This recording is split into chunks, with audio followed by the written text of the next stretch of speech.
Getting straight into the top 5 news stories of the day. The grand jury decision not to indict officers in the chokehold death of Eric Garner has stirred a national conversation around racial justice and use of force by police. Everyone from the president to the attorney general have called for change in the country. Now, speaking of change, the NYPD has launched an internal affairs probe into the officer who used the chokehold on Garner. He's also the subject of a federal civil rights investigation.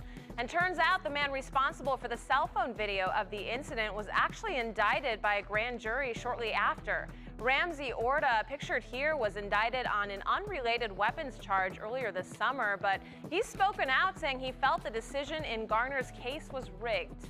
All right, a Justice Department report released yesterday heavily criticized the Cleveland Police Department. It is the second time they've come down on the police over its use of force. The DOJ will now oversee imposed changes to help them clean up. Cleveland PD has been in the spotlight for the fatal shooting of a 12-year-old boy last month who was holding a toy gun. All right, moving overseas, officials say the suspect accused of stabbing an American teacher to death in Abu Dhabi did not act alone and may have been a part of a larger group.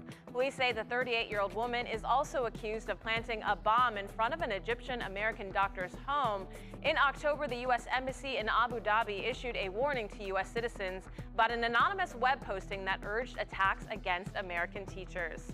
Also overseas, the American hostage that U.S. forces tried to rescue last month is now pleading for his life.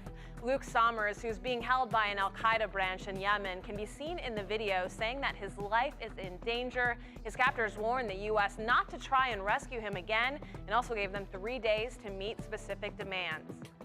And lastly, your top 5 headlines. So let's talk healthcare. The premiums you'll pay in 2015 are going up. Now, officials say the increase will be modest, but still, an increase is an increase. They say you might be able to find a good deal, but you have to be willing to shop around. Customers who are currently enrolled under healthcare.gov have until December 15th to make changes.